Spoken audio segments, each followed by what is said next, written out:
Okay, so when we're talking about how we look at companies and what's really important to us as investors, there's this really cool quote by from Mike Maples. He's an entrepreneur turned investor.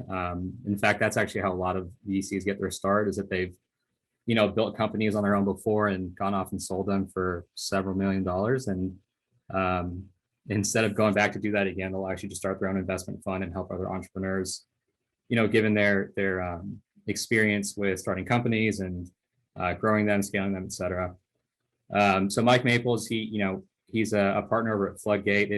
They've invested in some really cool companies like Twitter, Chegg, Lyft, and several others.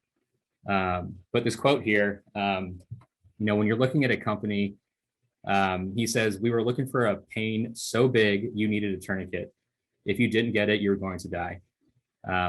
So that might be a little bit, over the top, but that's really what you want to look for in a deal. Something like a little simple to think about, right, is like Netflix. I could not imagine at this point in time going to Blockbuster to rent a VHS or a DVD for a movie I wanted to watch tonight, right? Like, it's just so much easier to sit at home, scroll on your phone or through Netflix to see what documentary or what TV show you want to binge through that, or Amazon Prime, right? So it's not really something that you would die without, but I really don't want to have to go back to Blockbuster or to, if you all remember Netflix, at one point you had to pick your movie online and then wait 3 days to receive it. It's just, I don't know. I guess I might die if that was the case. Another example is like how glued we are to our smartphones, right? Like, think about the last time that you lost your phone or you left it at home. It's like, it's solving having a smartphone is solving a pain point so big that, I think today that a lot of us couldn't really live without it. So we want to know, is the company creating something, is the company we're looking at creating something that is a must-have or a nice to have?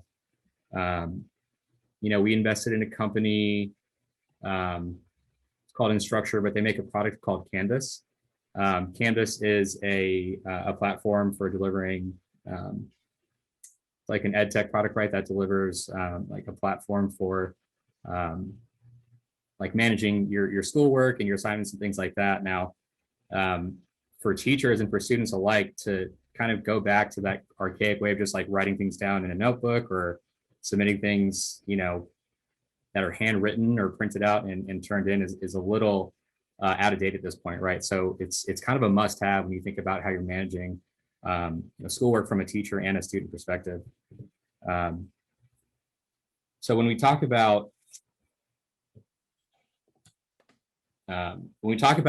what a company does really well and what you want to look for in a company, there's this movie called The Founder, and it's about not the founder of McDonald's, but this guy Ray Kroc. He's the guy that took McDonald's and built it into the global brand that it is today. And so there's an old story about he's sitting at a bar with a bunch of his buddies and he asks them, "What business am I in?" The McDonald's guy. So go ahead and type in the chat right now, what business do you think McDonald's is in?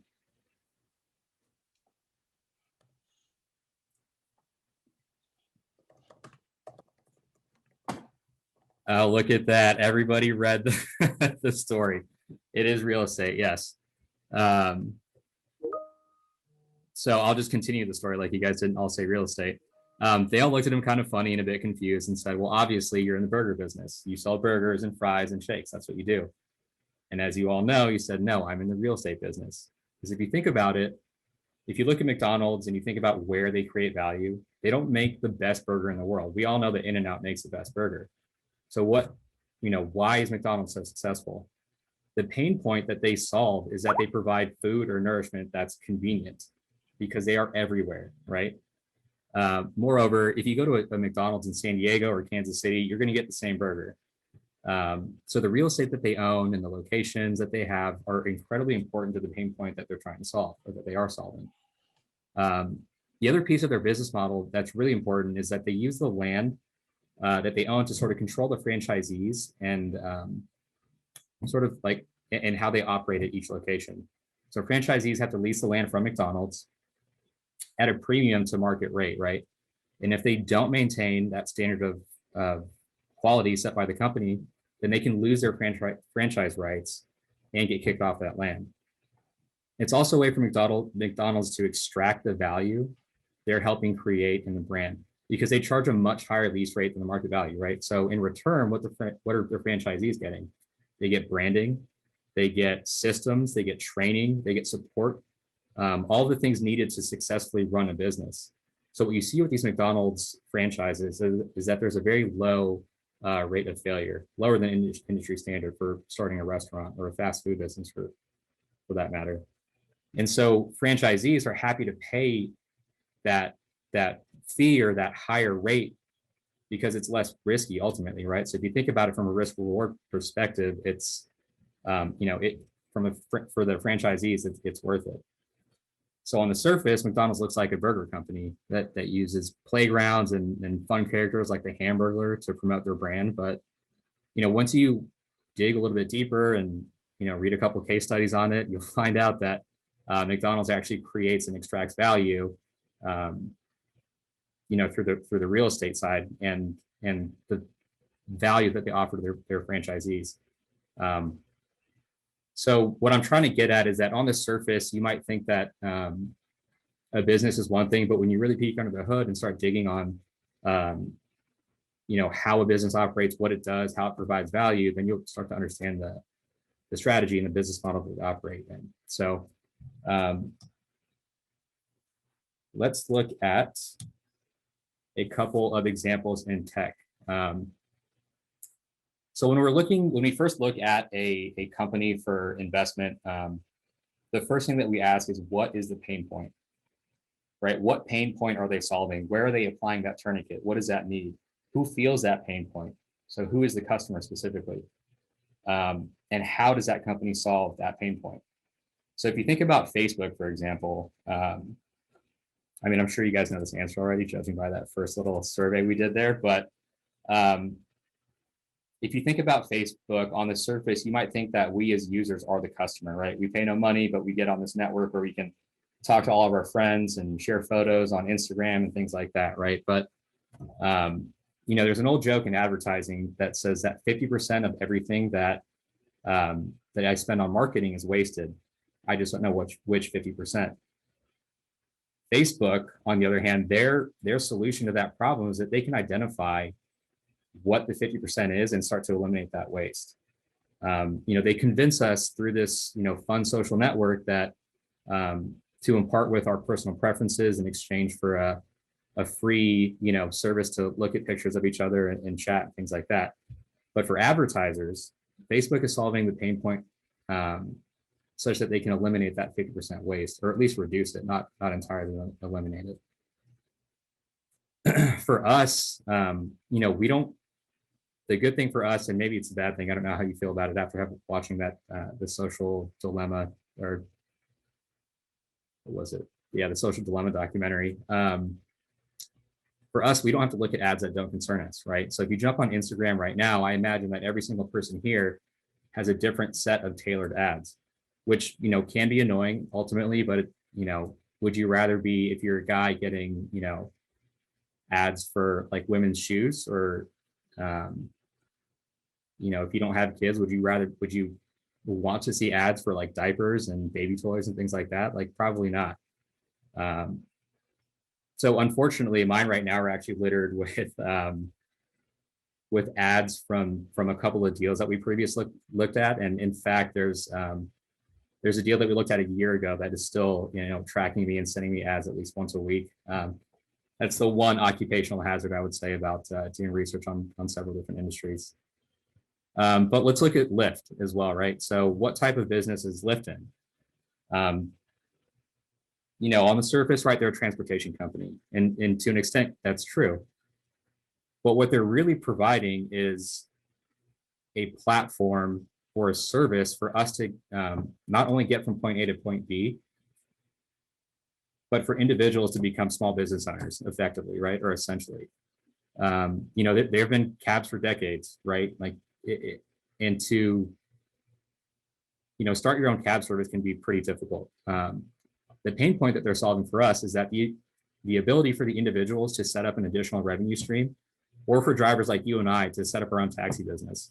right? If you were to go out and try to do that yourself, you would need what, like licenses, you would need, like in New York, you would need a medallion, which can be pretty expensive. You have to find customers, you have to build a brand, you need to set up a, payments collection plan. You have to worry about liability, you have to get insurance, all those things, right? When you're setting up that type of business on your own, it can be like really capitally intensive and difficult to do as an individual. Lyft comes in and just takes care of that for you. It will turn you into an entrepreneur overnight or give you an additional revenue stream.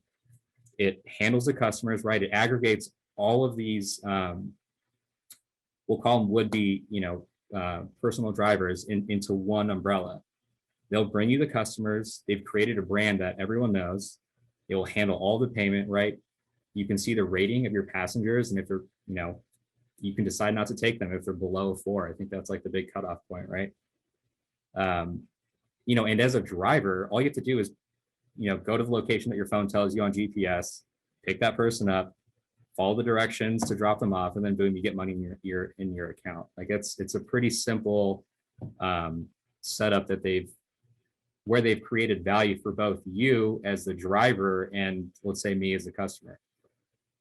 And in exchange, because Lyft is creating this value, they take a cut, but they also provide additional value to their drivers through insurance discounts, through rental service if your car breaks down, through discounts on car washes.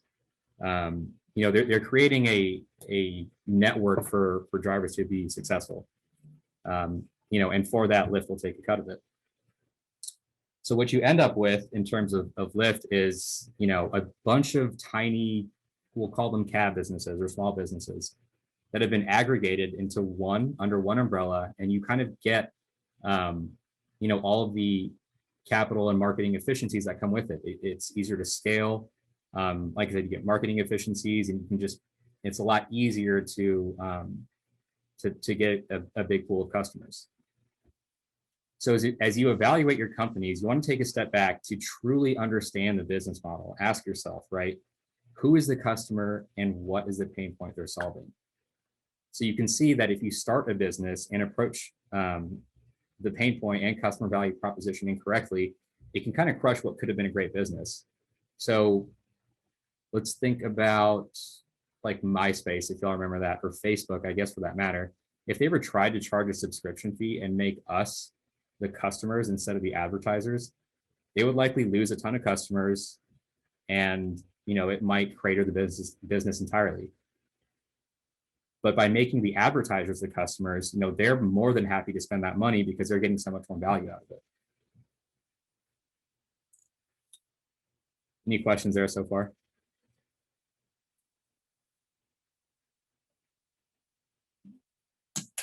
All right, let's keep going.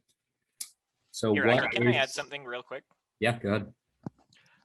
The other interesting thing to think about is a lot of times with these companies, with regards to their strategy, sometimes, when you think of Uber and Lyft and Facebook and Airbnb and these others that quite honestly are so normal to us right now, a lot of times the overall strategy initially was to spend so much money just to get people onto the platform, right? Like Rocky said, because, 10 years ago, 20 years ago, if Rocky were to come tell me, hey, I'm going to, essentially make it so that I go pick up strangers and take them to the airport and take them, to the grocery store, you would be like, why would anyone want to, get in your car? You're not a cab driver. Like you don't have, branding on the side of your car that says you're legit.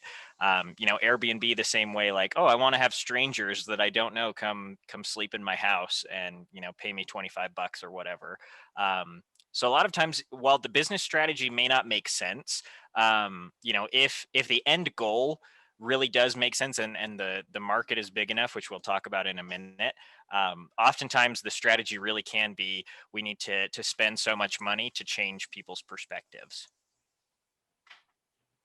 Yeah, that's a great point, Justin. Thank you. Okay, so let's dive into business strategy. What is business strategy, right? So whenever we ask that question, we get answers that range from, we're Business strategy is how you develop a competitive advantage, or it's a string of actions that helps the business become successful. The way that we think about it in venture is that strategy is the art of creating monopolies. In venture, you want companies that can monopolize the market. Think about the game. How much more valuable is it when you can get, all of the railroads or Boardwalk and Park Place? You can start putting hotels up, right? Like that fundamental game aspect is like core to capitalism, right?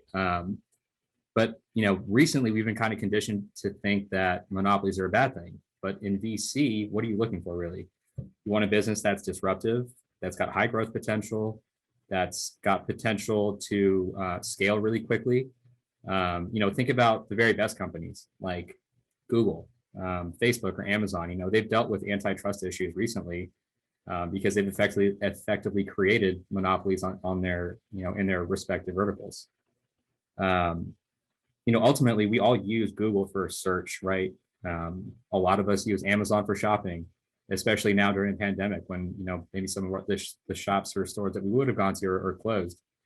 But that dependence, right, that these platforms create for everyday use allows them to do some pretty interesting things with data and generate a massive amount of profit because of that.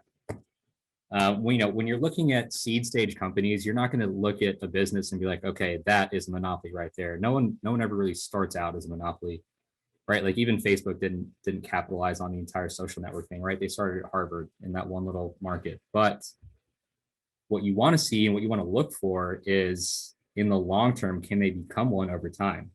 Can they eventually build one? Do they have any unfair advantages that help them to become one, right? Are there industry secrets, or is there proprietary IP that they've developed that will make them better than any of their competitors? Something or anything that can help them grow faster or scale quickly. Those are some of the things that we're looking for.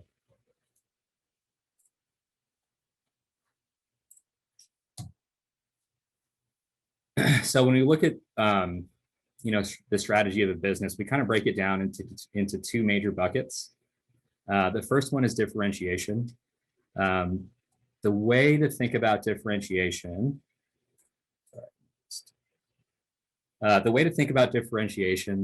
are things that are kind of high quality or premium. So think Apple or Aston Martin, right? They create really nice products and are generally more expensive than their competitors. And Apple, for example, does a really good job of making elegant products that are really user-friendly. The focus is on creating a variety of benefits to your customers and being really focused on owning your customer in that space. So taking Apple as the example, right? They've got the blue bubble, but frankly, they've got kind of a crappier camera than Samsung does. But they do a great job of keeping their customers with ancillary products like AirPods, a curated app store, right? They've got marketing plans that kind of build in and create social proof. They've got this like nice walk-up service bar for anytime your devices break down or you have any issues, right? It's like this white glove kind of high-end customer experience that they provide. Another way to think about it is with airlines like Delta, for example, right? Delta has international flights. They've got, their own airport lounge that's exclusive to members and, people with a ton of miles, right? They got first class seating. You can get meals on those planes and things like that. If you work in management consulting and you spend your life on an airplane, you're going to want some of these premium features. Like business class, or like being able to fly internationally when you redeem all of your miles that you've racked up. Now, conversely, when you think about Southwest, right, they're more on the low cost operating side of things, right? They do things a lot cheaper, and so they're a lot less differentiated. They have a lot less features for their customers. So for differentiation, it's really about creating barriers to who can access your customers. Right, so Southwest customers really, different airlines will compete for them on a cost structure or a cost basis. So moving down to the low cost kind of category here, the point of creating a low cost strategy is, driving down the cost structure on your business to beat out your competitors. And so that doesn't necessarily mean that you are the cheapest option, but it means that no one can beat you on cost. So for example, Southwest's entire business model is built on the foundation of cost savings, right? They don't fly really outside of North America. You can't take a flight to, China, India, or Europe for that matter, anywhere in Europe. They have one type of plane. You can't really choose where you sit, right? You try to get on there and check in as quickly as you can so you can get a good boarding seat, but ultimately you're sitting in a line and like picking whatever's available to you, right? They own the cheapest gates. They have very limited food and beverage service, right? Just peanuts and a soda. They don't have an airport lounge, things like that, right? So for Delta to compete with Southwest on that cost structure, they'd have to get rid of all of their differentiators that make them a premium service. They'd have to get rid of their bigger planes. You'd have to get rid of their their meal service or their private airport lounges and things like that. And that would ultimately, kill the business, right? So those are, that's a good way to think about the difference between differentiation and low cost as a strategy to compete as a business. So when you think about something like phone chargers, right, there isn't much that's different or unique from one company to another. And that makes, there's nothing different that makes one cheaper than the other, right? They're ultimately the same kind of product with a casing around it that plugs into a wall. So you can't really compete on like a cost structure basis there. These products are like commodities and they're typically not good venture investments. But, moving forward within the differentiation and low cost types, you've got a couple more buckets, which are niche markets and a broad range of buyers. So, as we look to the 4 different categories that are on this slide here, I'm going to use the example of shoes and shoe companies, right? Everyone's got shoes, everyone wears shoes, which ones are expensive and cheap and all that, right? Starting with a broad differentiation strategy on the top right there, the company that comes to mind is one that addresses or that sells to a broad range of buyers, and their product is a little bit differentiated or is kind of a premium product, right? So one that comes to mind is Nike. They've got pretty good quality shoes, or they're seen as high quality. They will sell you shoes for running, for golf, track shoes, football cleats, Jordans, right? Like any shoe product that you want really, except for like dress shoes, right? They'll sell to you, and they're pretty good quality. Moving to the bottom right, kind of bottom left across from that, something that's a little more, on the focused differentiation strategy. So staying on that top left there, and sticking with the shoes example, for men, you're probably looking at, something that's niche, right? And that's premium. So for men's shoes, that might be Allen Edmonds or like Vignani's or something like that, right? For women, you might be looking at like Jimmy Choo's, some, high-end, women's shoes. They only do dress shoes, they're expensive, they cater to a specific market. They don't do, basketball shoes or sneakers, right? They're differentiated, they're targeted, they're specific. So that's, the niche differentiation factor right there. Moving to the bottom left here, the focused on low cost is sort of a niche strategy, right? You think about those shoes that you can get at like Walmart, Old Navy, or Gap that are like $20, or maybe those like foam flip flops that you can get at the boardwalk, right? At some of those tourist shops by the beach. There are really only a few companies out there that make these types of shoes, and their entire business strategy rests on the ability to manufacture these shoes as inexpensively as possible, right? They focus on shaving pennies or fractions of pennies so that they become the low cost provider in that space, and they gain all that business of selling to, Walmart or your boardwalk shops and, Gap and things like that, or H&M.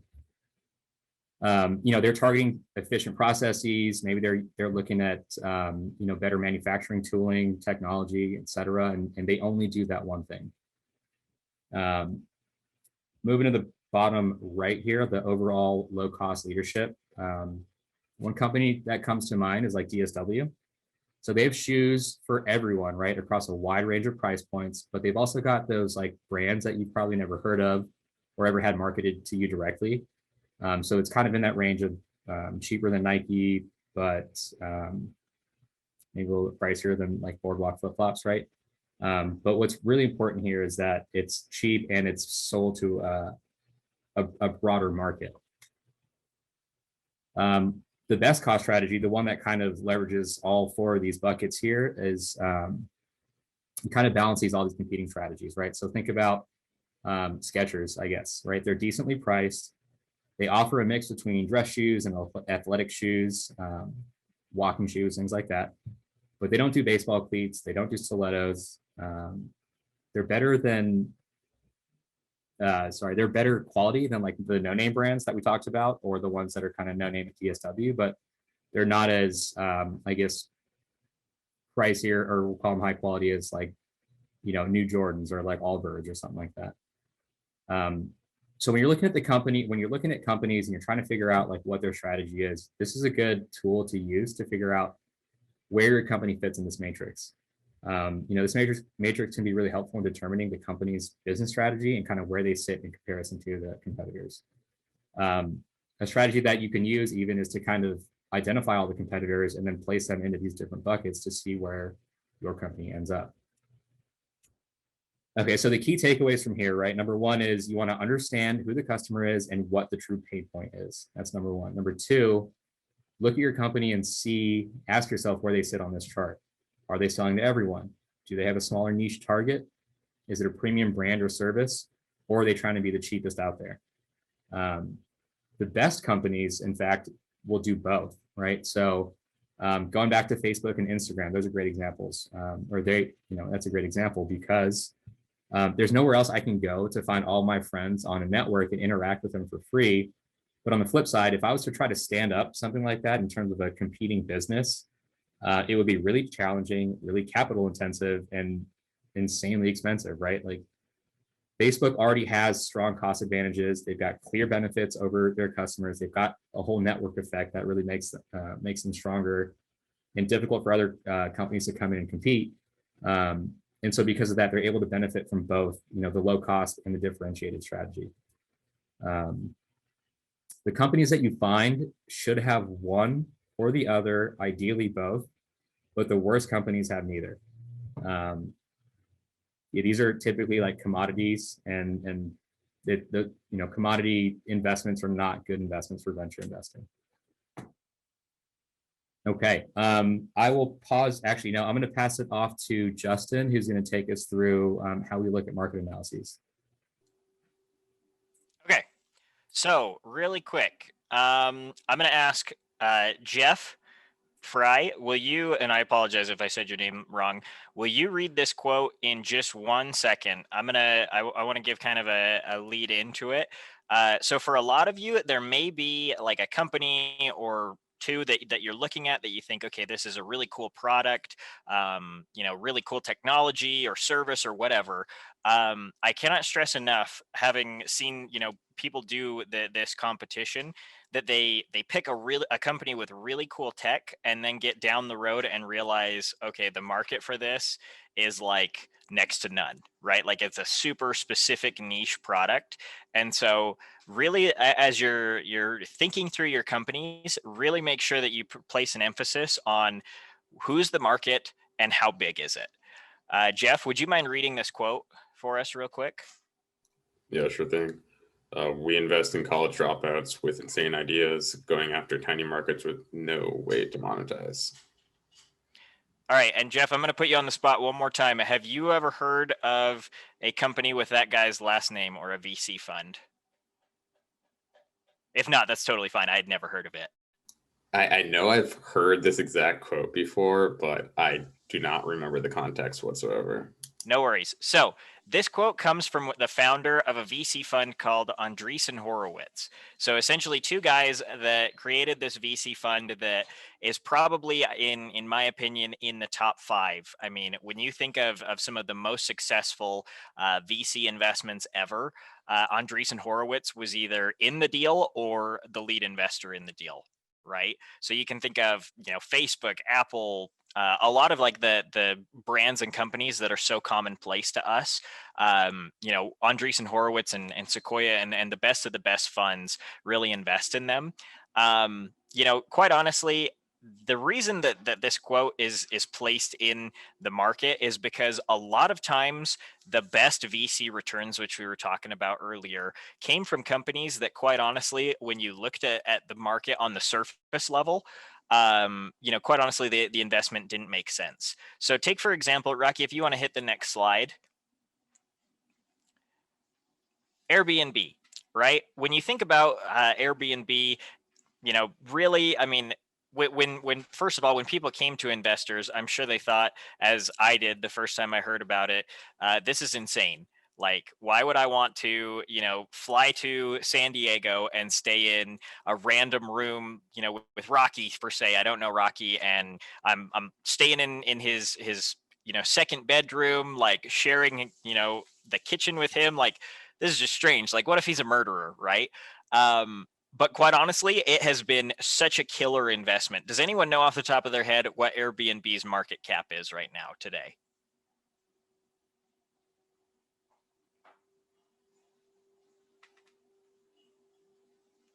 Going once, twice. All right.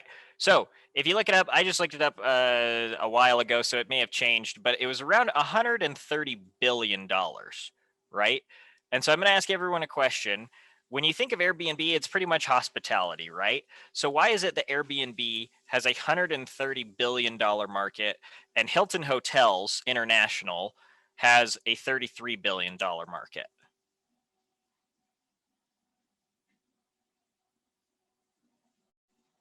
There are no wrong guesses. And the more people that talk, the less you have to listen to me. So that's a win-win right there. Many people own homes that they can essentially rent out. So it's a lot of potential customer or potential participants. Right? Hypothetically, I mean, what does Hilton have to do to be in a new location, right? They have to build this massive, hotel. They've got to staff it with cleaning staff, with, if they're going to offer breakfast, with, a kitchen area staff. They have to staff it with maids and, laundry and all kinds of stuff, right?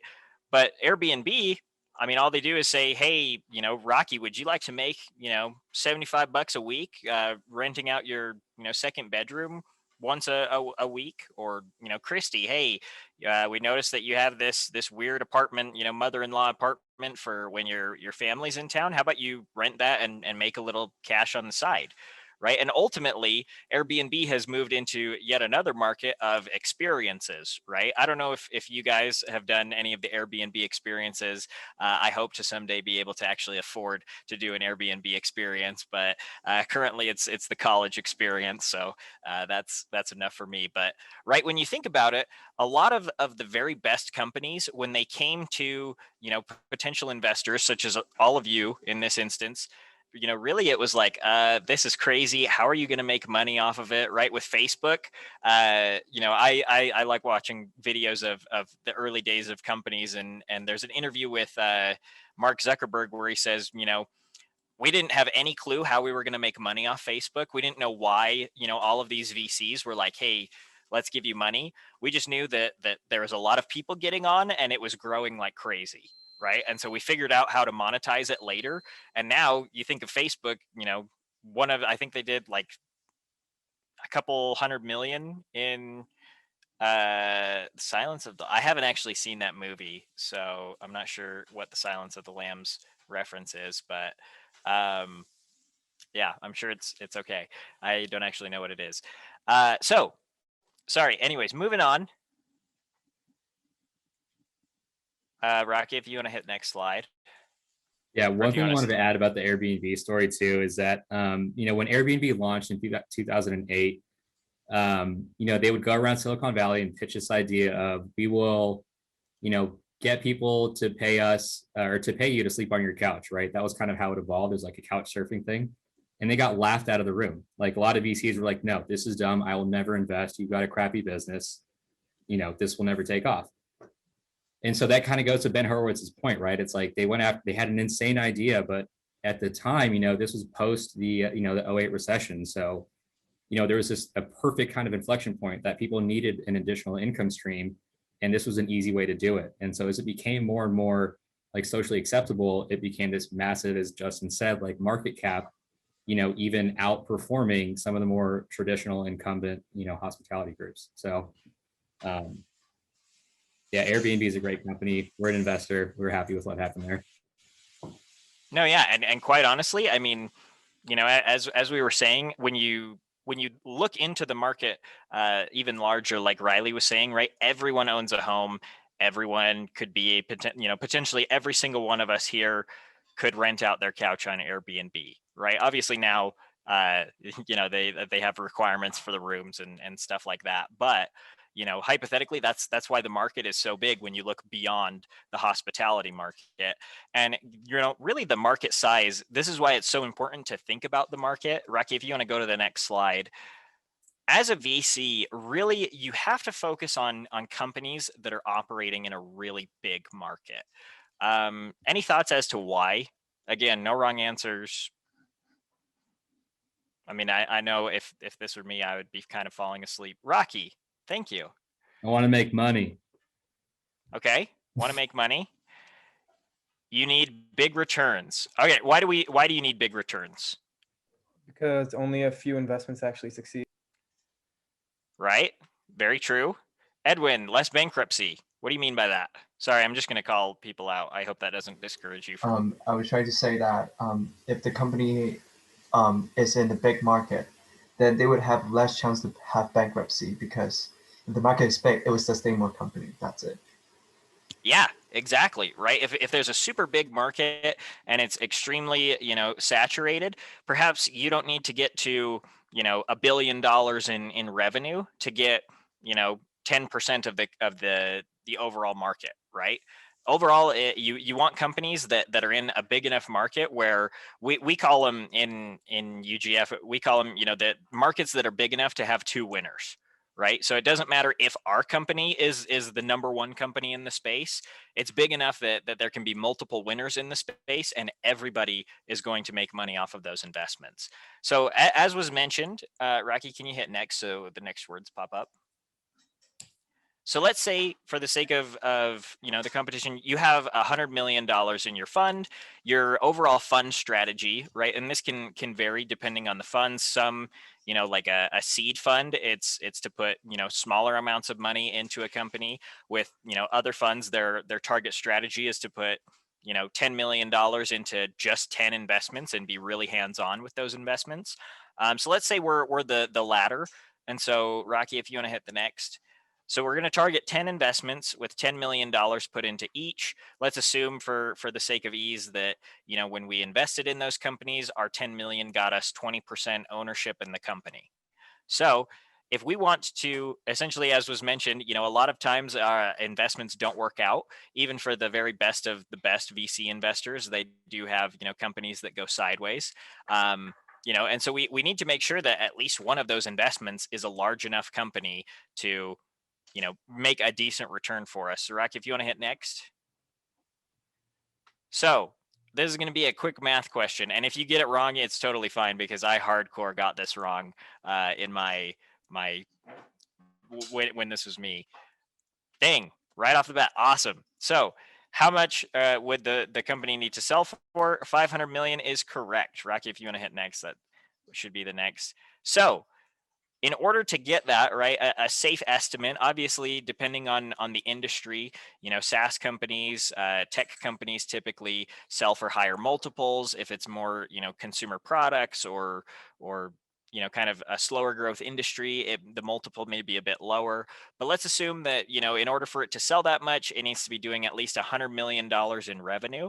And so in that instance, if it's going to do $100 million in revenue, if we assume that it can get to 10% market share, which is really big, that would need to be in at least $1 billion market, right? So Rocky, if you want to hit the next few, right? And 10% market share is extremely difficult for a new company, right? There are massive industries with massive companies that only have 10%, and they've been in the market for years and years and years. So that's why, when you look at total market size, you really want as big of a market as you can possibly get, right? Again, getting back to that point of a company may have really cool tech, but if there's not a really big market for them to sell it in, it really doesn't make sense for, you know, a VC investment.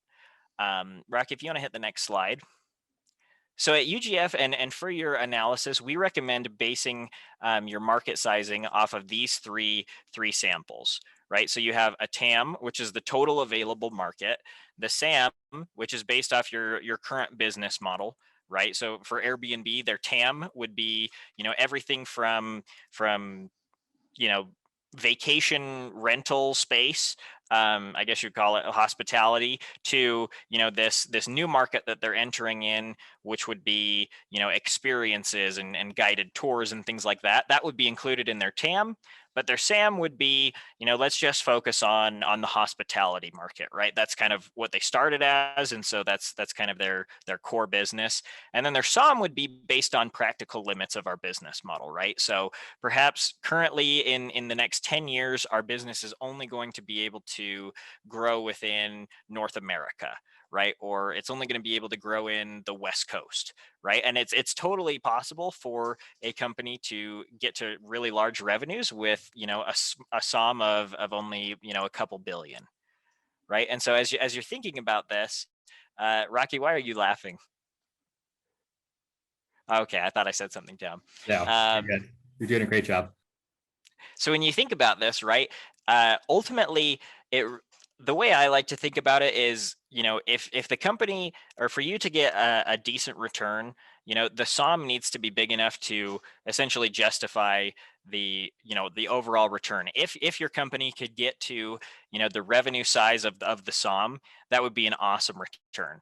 If it can get to the size of the SAM, that's going to be an absolute excellent return, like, you know, 20xing the fund.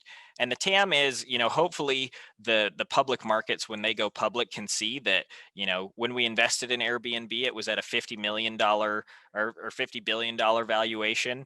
And, you know, currently public markets are realizing, you know, if we incorporate all of the experiences, all of the, you know, advertising that can be done on Airbnb, all of the hospitality, you know, their total addressable market is 130 billion, right? And so essentially that's a good way or exercise to go through, especially when you're looking at your company, right? If you think, all right, I have, you know, just for example, I saw one the other day that was like a surfboard fin that had a motor, right? Super cool thing. Like, for those of you surfers out there, like, yeah, it would be awesome to not have to paddle. But quite honestly, when you look at the total market, it'd be okay. Everywhere with a beach. So in, you know, the United States, really, you've got California and Florida and maybe Hawaii. You know, so that maybe is your SOM. That's pretty small, right? Or the number of surfers, or whatever it is. Make sure that a TAM, or that, you know, you can see the logical sizes in this particular, you know, market sizing analysis. And this is really important. So are there any questions here?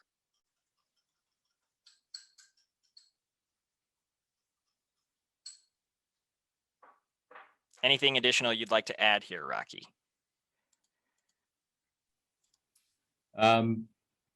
There are a couple of ways to do the TAM, SAM, SOM analysis, and, you know, there's great YouTube videos online. I'm sure you've kind of come across some of them when you do like management consulting case prep. Like, those are really good ones, right? Like, how many diapers are there in the United States that were sold last year? That's kind of how you approach a market analysis. You want to make sure that what goes into your into each bucket is an actual revenue dollar that can be earned by the company. So for example, if you're talking about like an insurance company, let's say they get $100, 65 of those dollars is going to their reinsurer immediately. So that's not their net revenue, right? So when you're doing the market analysis, or let's think about another easier example, like credit card companies, right? If you spend $100 on your Visa credit card, the company Visa is only going to get that transaction fee, that 2%, not all 100 of those dollars. So when you extrapolate that out to billions of dollars or trillions of dollars that flow through the system, you're off by an order of magnitude of like almost 1,000, right? If you don't take into account that it's a percentage of that 100 versus the whole 100. So that's just like one tip when you're doing your market analysis. Yeah, and if you have additional questions, we're more than happy to answer those. Rocky, if you want to go on to the next slide. So as Rocky said, to kind of build up the market analysis, especially if you're doing a bottoms up approach, which is essentially not, taking whatever is said online from the markets and all of those other, terrible consulting firms that say, oh, the market is this big, and all of them are very, very different. It is possible if you don't have the data to do a bottoms up, you can do a top down and say, well, these various consulting places say the market is this big. But the best market analysis has come from, or an analysis, whatever it is, come from building it from the bottom up, right? So you take the target user or the target, demographic that you're going after, whether that's Gen Z, millennials, high schoolers, college students, surfers in California, in this example, boomers, right? Who is going to use this product and who is it targeting? How many people that would buy this are there? If it's a SaaS company, how many, companies need to use a CRM, right? Like a restaurant really isn't going to use a CRM or a customer relationship management tool like Salesforce, but Facebook and Google and others, perhaps they might use a CRM, right? And so thinking about, all right, who is actually going to buy this product? Taking into account technological advances, right? So for example, if in manufacturing, if there are a whole bunch of manufacturing places, but what you're selling is safety equipment for individuals, and unfortunately, all manufacturing is moving towards implementing robotics and other things that make it so that your overall market of selling safety equipment for product manufacturing places is diminishing. That's probably not a good sign, right?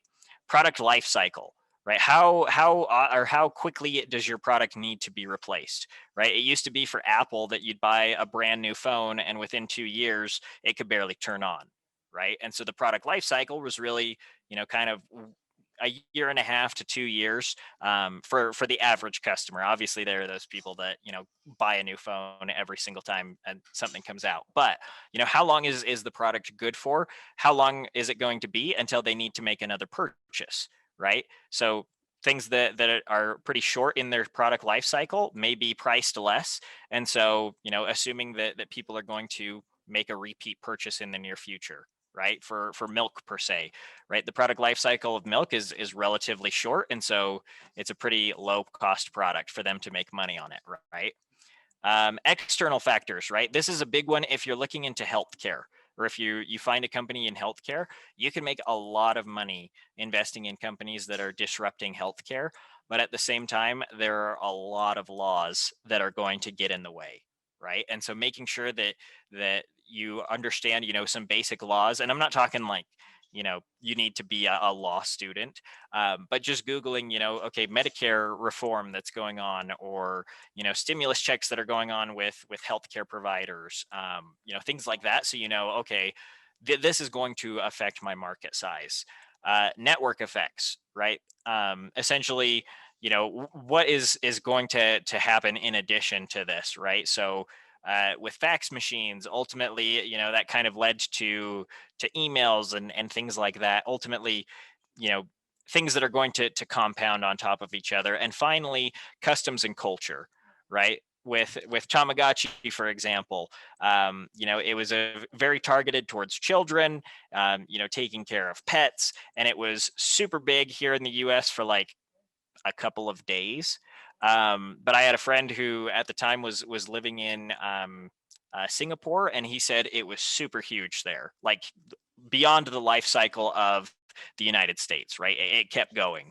I mean, I think here in the US, at least for me, it was a thing for like a couple months, and then it was gone. No one had one, right? So thinking, what does this fit into a culture or the customs of the target demographic, right? Is it going to be something that sticks with them, or is it just kind of a fad and it's going to go out of fashion really quick, and so we need to make all our money back really quickly? Tickle Me Elmo is another thing, right? That does really well here in the US. I'm not sure how it does abroad. Honestly, I haven't talked to anyone on that, but it just really depends on if it fits with the customs and culture of that market, right? And so these are all factors that when you're looking into a company, I mean, definitely in terms of the business strategy and the overall product offering, that is, incredibly important. But almost more important, especially for this competition for the judges, is the overall market, right? Because you're going to be essentially the groups are going to be judged by actual, VC partners at some of the best venture funds in the US. And so even if you find the coolest product out there, if it doesn't have a market where they can make money, they're going to ding you on that, because they're going to say, well, look, like, this is a really cool deal, but if I can't return capital for my investors, ultimately I'm out of a job. And so this market that you've created is super awesome, but unfortunately we're going to pass on this because it is, not a market where we can make money. So make sure as you're thinking through your company, you really, analyze the market and see, how big of a market opportunity is there for whatever company or product or service that you find.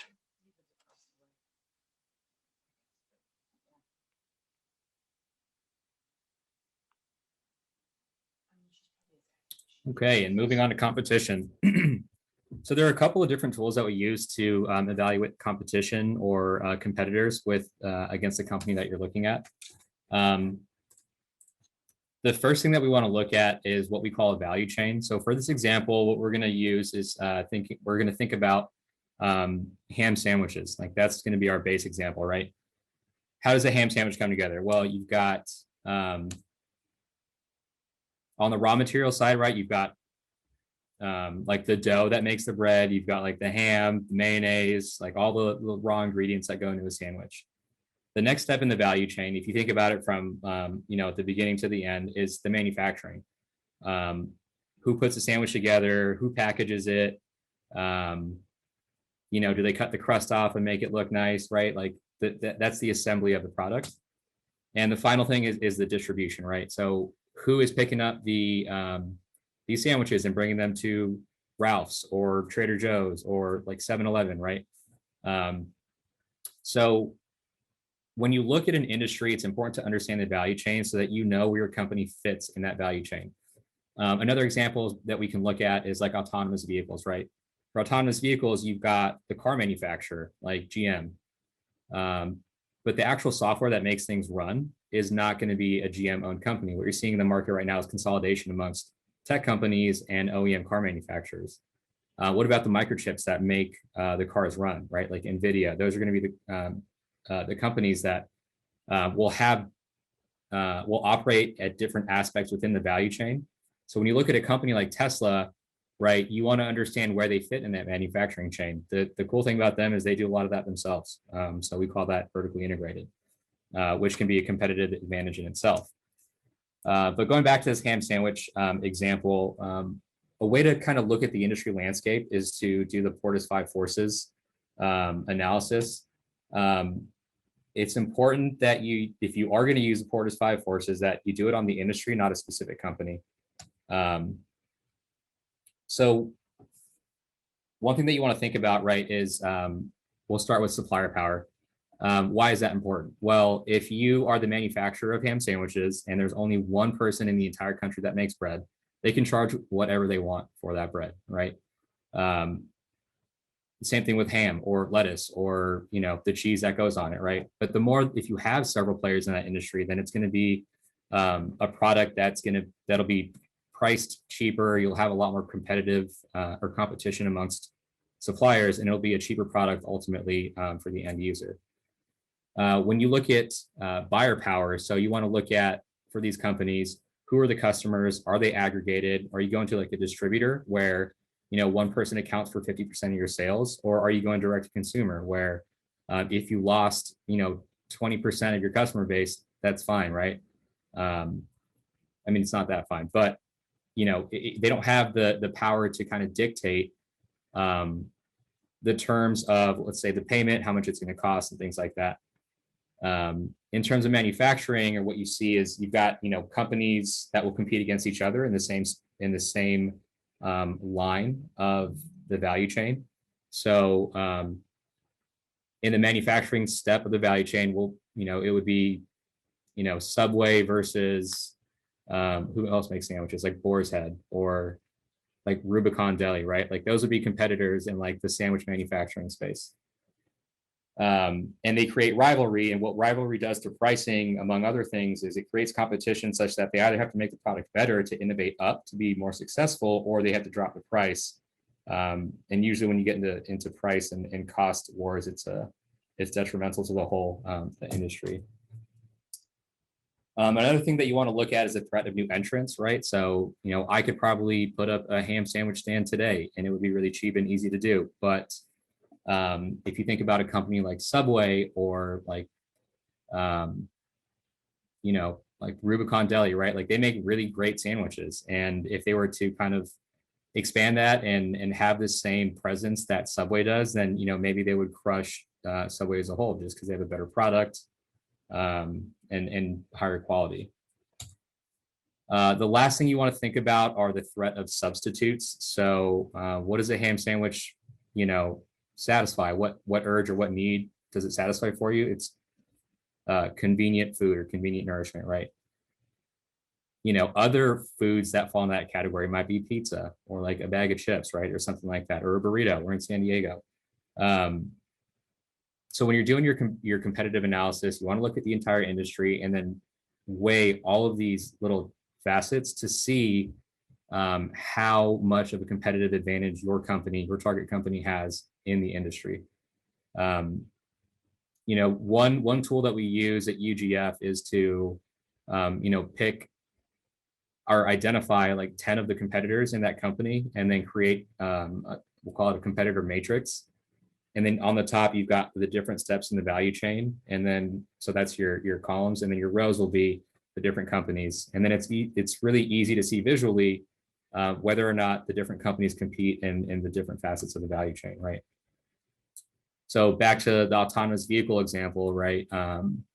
Tesla would compete in almost all of the value chain, whereas a company like NVIDIA would compete in one. The companies that make LiDAR would be on like the raw materials or one specific aspect of the value chain. And so you see a lot of competitive advantage that is derived from integrating either vertically, so that means you own kind of all the steps from start to finish of whatever your products or service is, or you buy all of your competitors, and that's horizontal integration. So in terms of competition, when you're looking at your company, you want to find out what factors determine who will win. I'll give you an example. There was a company we looked at recently. They do scrubs, right, for healthcare professionals. And what's important is that you really have to understand the pain point of the customer. So the story of this company goes, the founder was at coffee with one of her friends who's a nurse. She was sitting there just like adjusting her clothes, like kind of itching all over the place. And, you know, she's like, what's going on? And her friend was like, you know, scrubs are really uncomfortable. They're baggy. They don't fit well. They're itchy. You know, they really suck. And her friend, the founder, who happened to be a fashion designer, was like, huh, interesting. I bet there's a market for this here. So what she did was she created scrubs that like they fit better, they look better, they were a better material, similar to like Lululemon. And they solved all those pain points that were traditionally overlooked, right? For decades, you know, companies that made scrubs didn't really care, right? They were going to get like blood on them. They were going to get thrown away or washed with like high, really strong disinfectants. So it didn't really matter what the quality of it was. But what they didn't understand was that these nurses, these healthcare professionals, were sitting in these scrubs for 12 hours or more a day. And so that pain point of comfort, and also if you're going to be spending half your life in that, you want to look, you know, kind of good too. Maybe it'll fit nicely. Maybe you want some like fun colors, right? Instead of just like, you know, hospital navy blue or, you know, whatever color they've got. So they kind of identified the pain point in that market and addressed it directly. And they grew from double-digit millions to triple-digit millions in the span of 2 years. They grew like crazy addressing this pain point. So that's just one example, right? You want to, you know, it's going to be different for every company, but you want to look at the market and the pain point and then understand why your company does what they do and how they do it better. What are the factors that that lead to their competitive advantage. For this company, it was comfort, it was style, it was look, it was options, it was fabric quality, right? Those are the different 5 factors that you can look at. So then when you go and look at the other competitors, some of them will check those boxes, right? Someone will check all the boxes. And at that point, you want to dig really deep into that company if they're that similar, right? And then you want to find out who's going to win. Can the market support 2 winners? Will it only take one? It depends on the market sizes, as we discussed earlier. Here's another little tool that you can use to kind of see where your company fits in comparison to the entire landscape, right? So these are social media marketing tools and platforms. You kind of create a graph here, right, with 4 quadrants. On the left side, we've got companies that have a single product or a single solution. And as you go across it, you've got companies that kind of do everything, right? They're a one-stop shop. They've got tons of functionality to serve your needs. On the y-axis, you've got platforms that are open that everyone can use. That's kind of got this freemium model, right? And on the bottom, you've got, and that's also ubiquitous to all sorts of different business models. And then you look at the bottom on the y-axis, you've got companies that are kind of closed off, that are niche, that are specific to one industry or one need. And what you want to do is kind of see where your company fits on that chart. So I'll give you an example of kind of how companies grow, right? Typically you'll see companies that start with a single product focus, but as they grow, as they receive, venture funding, they'll add functionality, they'll add features, and they'll go from the left side of that graph to the right, where they're a more comprehensive, all-in-one solution. And what's beneficial for companies like that is that, once you get a customer on board, you can either, for one product, that company can upsell them on their other products, or it's just easy for, companies to bring all their business under that one umbrella, like Oracle, right? Or, something along the lines of that. It becomes easier. And then the customers are stickier, right? They're not going to leave because they're so kind of ingrained with your customer's suite of products. Another way to think about it also is like with fintech platforms, right? You've got companies like Venmo. They do payments, right? Peer-to-peer payments.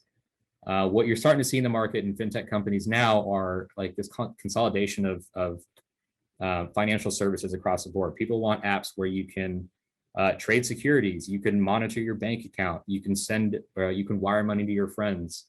You can move money around on some of your accounts and things like that. So like PayPal is a good example of that. They started on one end of the spectrum and slowly innovated up. And because of that, they gained a ton of market share, they gained a ton of customers, and they're a really successful company. So to kind of cover some of the other things, right? You want to find out when you're running an analysis, who are the top competitors. That's not always easy. There are a ton of companies out there. There are companies that might be doing like less than 200K in revenue that you'll never hear about, but maybe have the patents or the IP to kind of challenge your company. It'll be easier to find like public companies with a ton of information out there, but there are different platforms that you can use. I know at USD we've got I forget the name. There's a couple of databases through like the Copley Library where you can pull like industry analyses, and there's usually a good like competition section where you can identify different competitors. On Cap IQ, if you use that before, a lot of times you can find a public company and then look up their quick comparables, and it'll pull up a list of like 10 companies, and that's another really good way to identify publicly traded comparables. But that might not always be the case. For that scrubs example, right, you just want to type in like to Google comfortable scrubs, and you'll get like 30 different companies, but not all of them are really going to compete with what you're looking at, right? You want to figure out what factors will determine who will win. I'll give you another example. We looked at this fintech company in Asia, and there's this kind of consolidation of fintech apps right now. There's this consolidation of fintech apps right now. They're creating these super apps where you can do all of your financial services on one platform. You can pay your rent, you can get your credit score, you can get a loan, like all these things on one app. in this specific country, there were 3 companies that were doing that. And we determined that the market was small such that it would only support 2 winners. Now, our company was in second place at the time in terms of revenue, but what we determined was that the one in first place had this messaging app that was used by 95% of the country. So that's really hard to overcome, right? You've already got all those eyeballs looking at your app. The third company we can equate to something like Amazon, and they just launched their financial product. So on the surface, it looked like the company we were looking at, would be that second winner. But after digging a little bit more and kind of understanding, the market landscape and the competition, if you line them all up, they all have the same attributes, the same functionality, the same interest rates, the same savings account rates, all of that, all the same functionality. But and this is why you look at so many different aspects of a business. Like you look at the market size and you can determine that it will only support 2 winners. We thought at the time that it wouldn't be a good decision to invest in that company. So that's just another example there.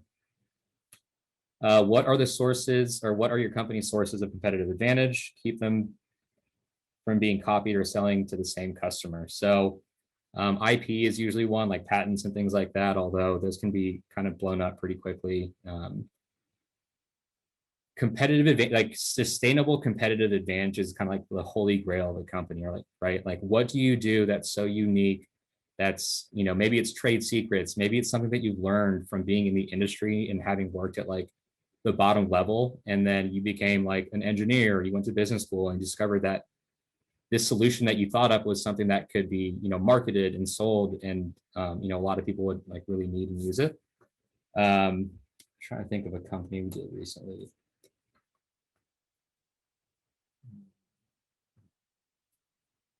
I don't know, it'll come to me. Maybe Justin's got an idea of a company that's got a really strong competitive advantage. But that's ultimately what you're looking for. If you line up all the competitors and you can't really determine what they do differently, maybe that's fine, right? Like there's a company that we looked at that was in the meal kit delivery space. There's, dozens of them that do this right now. We didn't end up investing in it, but ultimately what happened was, and the reason was because they had a lot of people churning off of their platform. You'd get a lot of people that would sign up for the week-long trial and then leave the platform.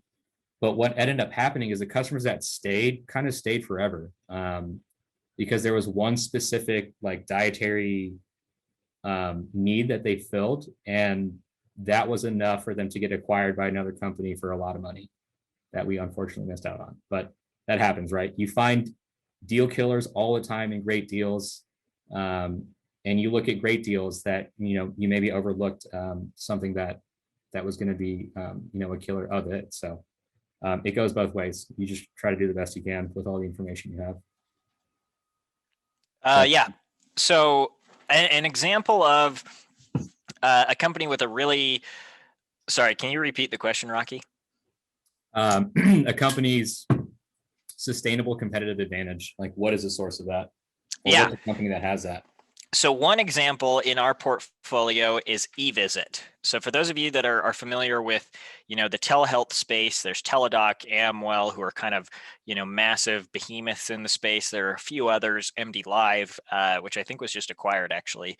But what's unique about eVisit is rather than, with Teladoc, you get the software, but you also have kind of a staffing service, right? So Teladoc employs physicians and also contracts with companies to be kind of their, primary care insurance, provider. And so when you think about it, Teladoc really is competing with its customers for, the end user, right? Us getting health insurance by signing onto their platform. So health systems that use Teladoc, it's, they may be, patients may be seen by your doctors, or they may be seen by Teladoc's doctors. And if they have a really strong experience, what's to stop them from, telling their employer, hey, we should, rather than spending all this money on health insurance through, the local community health system, let's, just switch over to Teladoc, right? And so the unique thing about eVisit is not only that it's just a SaaS platform, they have no providers on the platform. It's just a tool for hospitals.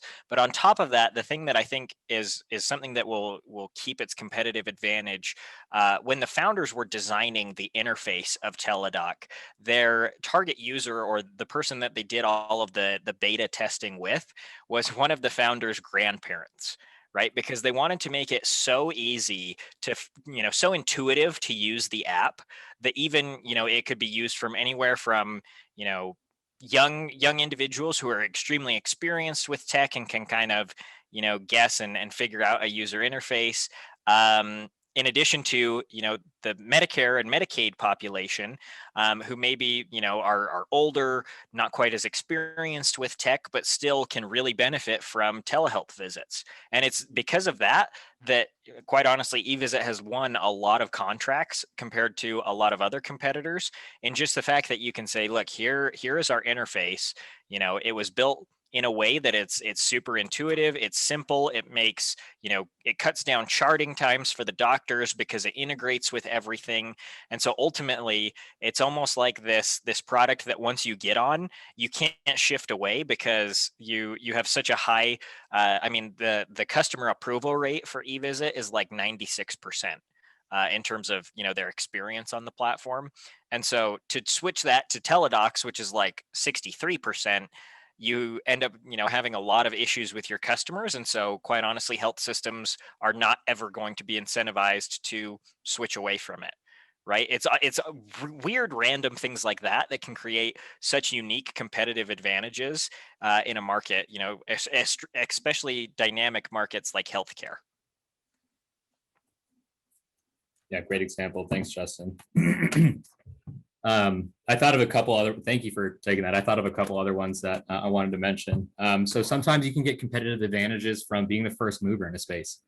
Did you develop a platform or software or product and it was the first of its kind, right? So you have that advantage of being able to scale quickly and get as many customers as possible, right? Now that's not always a sustainable competitive advantage, right? Because you think about MySpace. Like MySpace is pretty much dead, right? But you look at Facebook, they were not the second on the scene, but they came after, right? And they're incredibly successful. So a lot of times with companies, it's not necessarily about being the first one to the punch. It's about executing beyond that. And that's another reason that we place a lot of value in management teams. Blue ocean, that's another term that gets thrown around, right? Like if you've got if you're alone in a blue ocean, that means that you've got not very many competitors. Whereas in a red ocean, you've got sharks and fish that are fighting, and that's why the ocean's red. That's that whole analogy there, right? There was a company that I worked with last year at the USD Angel Conference, and they were both first mover, blue ocean, no competitors. They had a great product, a lot of IP around it. But they were in a strong management team, I thought at the time, but they ended up, the company had issues going forward because of the management team and the composition of it. And so they disbanded. Now you'll see that a lot in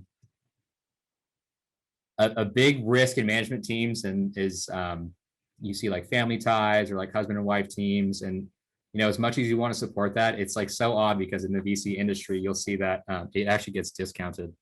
Father-son teams, mother-daughter teams, things like that. It's just because there's that risk of blowing up or that risk of failure, right? But so it's not just the fact that you created a revolutionary product, but you also have to execute beyond that, and you have to build a company and scale it, and then hopefully exit to get your investors their money back. So, hey, Rocky, can I add something to that? Sure. And I apologize if this already was said. I had to step away for another call. But in terms of intellectual property, I do want to give everyone the caveat, because this has come up in several historical case competitions. Just because someone has intellectual property, unless they have the resources to defend it in court, that may not be necessarily that big of a competitive advantage, right? Like, for example, they could have 200 patents, and if Walmart copies them, like Walmart can spend the next 40 years in court and pay all of the fees, right? The VC-backed company might not be able to. And so just because you have a patent, unless you can defend that patent and you have other things that are, kind of a competitive advantage, don't choose a company just because, online they say, well, we have 125 patents. Like, you also have to have the capital to defend those patents. Yeah, great point. Okay, with that, I think we'll wrap up here. So just going forward, we'll just kind of recap everything that we covered tonight. In terms of business model and strategy, remember that you want to find out what the pain point is, who the customer actually is, right? We talked about Facebook and Lyft and all that. And how does the company solve that pain point specifically, right? How does the company monetize on the solving of that pain point, right? So you get you get that network effect of a ton of people jumping on Facebook, but you're not charging them money because the real customer are advertisers. When it comes to market size, you really want to know how big the market is, right? As Justin explained, if the market size is smaller than what you are hoping to get in a return on that investment, maybe that's not the right investment for you. Now, conversely, you can also find like these niche markets that your product or service satisfies to where you can get 100% of that market. It doesn't happen that often, but that could be compelling as well. So that's like a little nuance that you want to consider as well. This is generally seen in like market sizing, the TAM SAM SOM analysis. If you don't know what that is, or you want to learn how to do it more in depth, I would look that up. You can do top down or bottoms up analyses. I wouldn't recommend just pulling numbers off the internet and saying, someone said it was a $50 billion market. Like, you need to understand what goes into that market and why. You also want to know how quickly is it growing? What's driving that growth? Like, for the aging population, right? Like, healthcare is a huge market right now because we know that the baby boomers are all about to hit that age where they're going to need all these healthcare services. And so, you're seeing a lot of money thrown into that space. Also, your company could be expanding its product offering, so that'll inherently grow its market size by adding new features or new services. When you look at the competition, you find out who the top competitors are, and you want to find exactly where in the value chain they're positioned and how your company is positioned against them. What specific features make them better or worse than these other competitors. And you want to be comprehensive with your analysis, right? Don't just like tailor it to make it look like the best investment ever. Like, part of being an investor or a venture capitalist is that you want to identify all the risks too. We'll look at, I don't know, we looked at a ton of deals last year, but we invested in 4, I think. We've gone through like a dozen or so, maybe more than that, like 20 deals so far. And you're always trying to, like, your job is really to identify the risks and then understand if you think that there's enough to overcome those risks and that there's enough opportunity for that to happen. That's really what this comes down to. Lastly, what are your company sources of competitive advantage? So we talked about, right, like first mover strategy, blue ocean, is it pricing? Is it management team? Oh yeah, there was just one company we looked at. I think Justin was on that deal. This founder hired like 8 PhDs from MIT to completely redo MRI technology. And like, I remember when I was on that deal, I tried to sit through and like read the patent. It was like 80 pages long of this dense, like mechanical and physics, like engineering and stuff like that. It was, and I'm a mechanical engineering background. It was just really difficult to understand. So I'm sitting on a call with this founder and he's like explaining all these different like physical properties and like magnetic fields and things like that are happening to make it such that they can do imaging in this new novel way. And it was just like totally over my head. But what I'm getting at is that could be a source of a competitive advantage, right? You get this like strong management team with like crazy industry expertise, right? Between them, maybe they've got like 100 years of experience in magnetic resonance. So, that could be another source of competitive advantage. But Okay, that is that. Moving on. So coming up next, we've got our next training, same time next week, March 11th, from 5 to 7 p.m. And then we'll do a little bit of a break so that you can start putting together your investment memos. Please remember that your top 3 company submissions are due on the 6th at midnight. Is that Saturday or Sunday?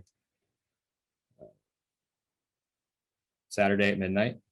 And look, you don't have to be stuck with that company going forward. If you find another one during your due diligence process, you can pick that company for your final presentation.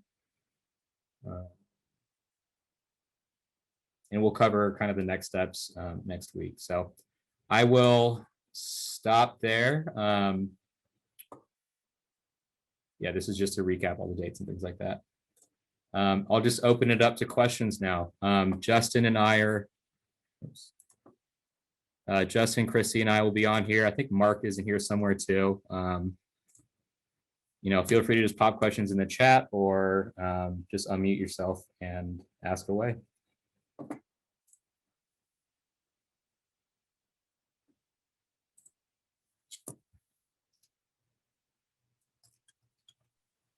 Can I ask a question, if you don't mind? Sure.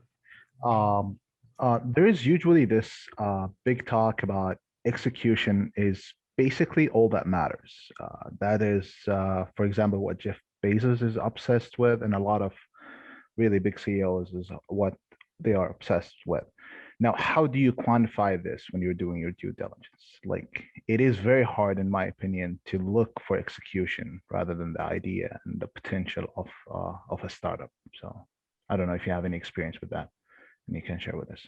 Yeah, no, that's a really good question, right? Ultimately, it comes down to execution. I mean, how many people have you heard that were like, oh, Uber was my idea, or Netflix, I thought of that years ago. It's like, yeah, that's cool, but did you execute on it, right? Did you put together a team? Did you build a product or a service? Like, that's it. Execution is everything. Ideas are kind of a dime a dozen, right? How to quantify that? You really just do the best that you can with the information that you have. So you want to look at the founders and look at their track record, right? Have they been a part of several startups? Where did they go to school? What's what did they major in? What companies did they work at? You just want to get as good of a picture as possible. And that's tough sometimes, right? Like if you're doing a startup from like a non-target school and you're just out of college, like it's really difficult to raise money because you haven't proven yourself yet.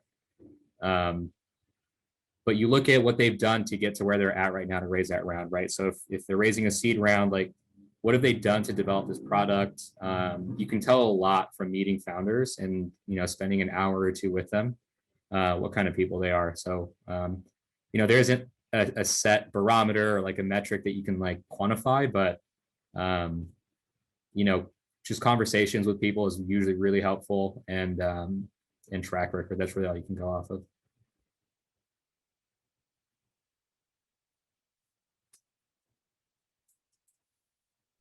Thanks for answering that. Sure. It took me a while to unmute. Apologize. No worries.